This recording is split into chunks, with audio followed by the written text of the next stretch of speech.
Hi all you beautiful souls, namaste और welcome back to my channel. आज की जो वीडियो है वो थोड़ी सी कंट्रोवर्शियल हो सकती है because I am talking about whether और not it's important to take actions while applying law of attraction methods. कोई भी विश को पूरा करने के लिए लॉ ऑफ अट्रैक्शन टेक्निक्स या मैनिफेस्टेशन मेथड्स फॉलो कर रहे हैं, लाइक 369, 555, विजुअलाइजेशन, 333, स्क्रिप्टिंग वगैरह वगैरह, बहुत सारे मेथड्स होते हैं, राइट। सो इनमें से कोई भी मेथड अगर आप किसी विश को पूरा करने के लिए फॉलो कर रहे हैं तो क्या उसके साथ साथ एक्शंस भी लेना ज़रूरी है? ऑब्वियस आंसर लगता है यस, क्योंकि बिना एक्शंस लिए कैसे कोई काम हो सकता है। बट अगर एक्शंस लेकर ही मुझे कोई रिजल्ट मिलने वाले हैं तो मैं साथ साथ में लॉ ऑफ अट्रैक्शन भी क्यों साथ में प्रैक्टिस करूं? आई मीन वो जो टेक्निक्स हैं वो मैं क्यों साथ में फॉलो करूं? मतलब मैं काम भी करूं, एक्शंस तो लूँ ही जो ऑलरेडी मुझे बिजी रख रहा है, उसके ऊपर से मैं रोज़ रोज़ 369 भी फॉलो करूं या रोज़ रोज़ बैठ कर विजुअलाइज भी करूं, स्क्रिप्टिंग भी करूं, इतना एक और काम क्यों बढ़ाऊं मैं, राइट। मोर ओवर बहुत बार ऐसा हुआ होगा कि आप में से जो ये वीडियो देख रहे हैं कि आपने कोई गोल सेटअप किया और उसके लिए बहुत मेहनत करी लेकिन वो काम फिर भी बना नहीं। ऐसा हुआ है बहुत बार। हम इंटरव्यू देने जाते हैं, फुल प्रिपरेशन के साथ जाते हैं, बहुत मेहनत करने के बाद भी हमें सिलेक्शन नहीं होता, हमारा सिलेक्शन नहीं होता, किसी और को सिलेक्ट कर लिया जाता है। और बहुत बार हम ऐसा भी देखते हैं कि बहुत सारे ऐसे लोग होते हैं जो ज़्यादा मेहनत भी नहीं करते, ज़्यादा काम नहीं करते, लेकिन सक्सेसफुल बहुत होते हैं। उनको हमेशा इंटरव्यू में सिलेक्ट किया जाता है या हमेशा उन्हें एक ऐसी लाइफ मिल जाती है जो बहुत ही कंफर्टेबल है। तो ऐसा कैसे होता है? How does all of this work? By the way, this is my bird, please don't get distracted. ये मेरे से दूर नहीं रहती है वरना चिल्लाने लगेगी कहीं और रख के आऊँगे तो। So she has to be in the camera for some reason. या सो कमिंग बैक, तो ये सब क्यों होता है, कैसे होता है?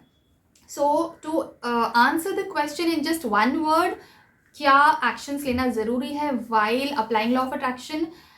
Yes and no, both. Why and how? I'll explain. So there is something called forced action and then there is something called an inspired action. दोनों के बारे में समझेंगे, दोनों के बारे में बात करेंगे बहुत ही शॉर्ट में और लेकिन अच्छे से डीप में। सो फोर्स्ड एक्शंस जो होता है पहले उसके बारे में समझेंगे, उसके बाद मैं इंस्पायर्ड एक्शंस पे भी आऊँगी। Inspired action is something which ultimately take us to our aim, our goal, our wish. Okay, so forced action basically ये एक ऐसी चीज़ होती है जो जब भी हम कोई गोल सेटअप करते हैं, कोई भी विश होती है हमारी कि हाँ मुझे ये विश पूरी करनी है, मुझे ये चीज़ अकम्प्लिश करनी है, उस टाइम पे साथ साथ में एक पीछे एक थॉट आता है कि ये विश पूरी कैसे होगी। सपोज आपका विश है कि आपके ड्रीम कंपनी में आपको जॉब चाहिए, तो उसके साथ साथ पीछे एक थॉट आएगा कि इसके लिए मुझे प्रिपरेशन करनी होगी, मुझे अपना रेज्यूमे अपडेट करना होगा, मुझे जॉब पोर्टल्स पे अपना रेज्यूमे अपलोड करना होगा, वगैरह वगैरह वगैरह।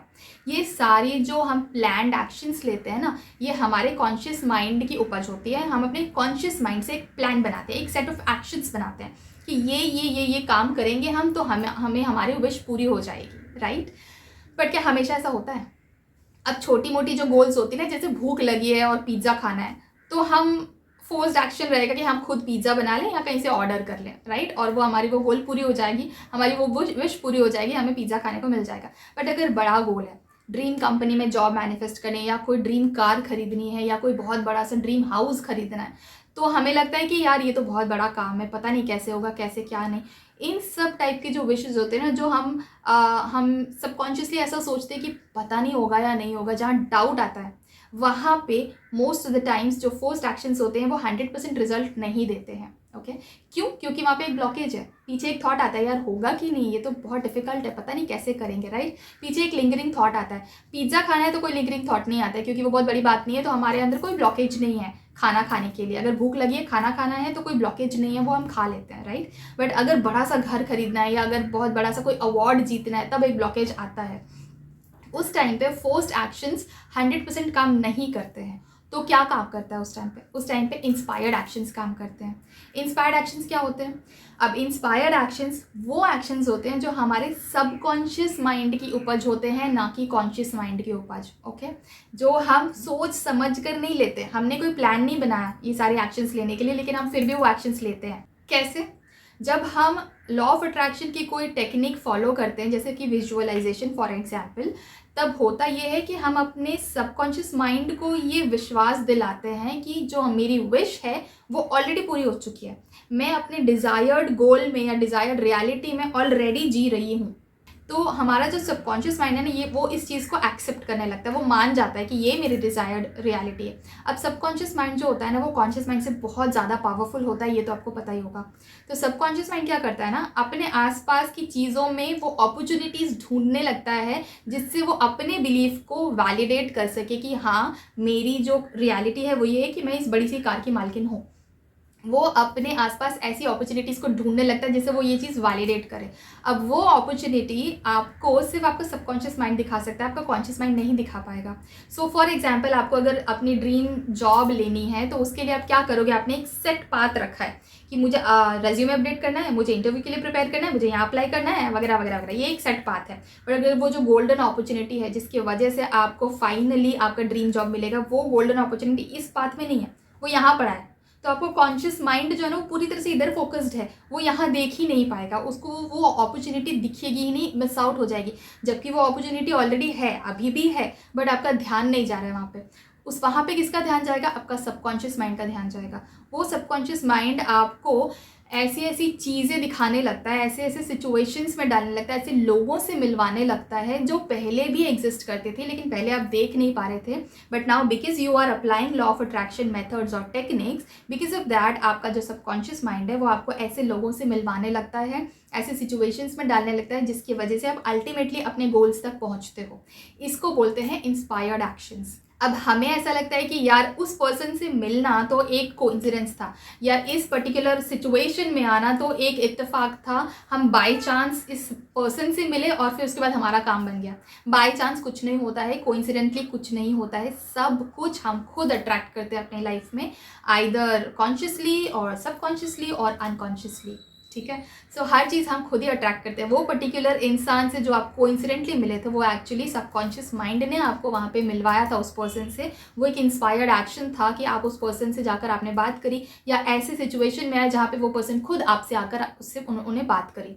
ठीक है, सो ये होते हैं इंस्पायर्ड एक्शंस। अब आप अगर जानना चाहते हैं कि इंस्पायर्ड एक्शंस के रियल लाइफ एग्जांपल्स क्या हो सकते हैं, रियल लाइफ में एक्चुअली ऐसा कैसे होता है, क्योंकि जो इंस्पायर्ड एक्शंस होते हैं ना, वो इतने स्मूथ होते हैं और इतने सडनली आते हैं आपकी लाइफ में कि आपको ना इस चीज़ का कोई आइडिया नहीं होता है कॉन्शियसली कि ये पर्टिकुलर चीज़ जो है, या ये पर्टिकुलर पर्सन, या ये पर्टिकुलर अपॉर्चुनिटी मुझे फाइनली वहाँ लेकर जाएगी, इसका कोई आइडिया नहीं होता है आपको। सो इंस्पायर्ड एक्शंस बहुत ही स्मूथ होते हैं, सडन होते हैं, क्विक होते हैं और ईजिली आते हैं आपकी लाइफ में। कभी कभी डिफिकल्टी से भी आते हैं, बट उसका सीधा सीधा मतलब तो ये है कि आप कभी भी कनेक्ट नहीं कर पाओगे कि इस वजह से मेरा वो गोल पूरा होगा। ऐसे होते हैं इंस्पायर्ड एक्शंस।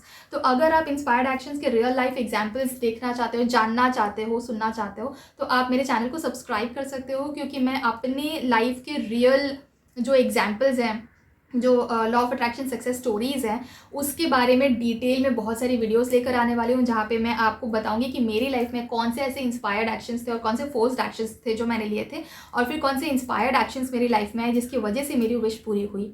मैं 2014 से कॉन्शियस मैनिफेस्टेशन प्रैक्टिस कर रही हूँ, लॉ ऑफ अट्रैक्शन टेक्निक्स वगैरह प्रैक्टिस कर रही हूँ, और इसलिए आज तक 10 साल हो चुके हैं और मेरे पास बहुत सारे सक्सेस स्टोरीज़ हैं और बहुत सारे फेलियर स्टोरीज़ भी हैं।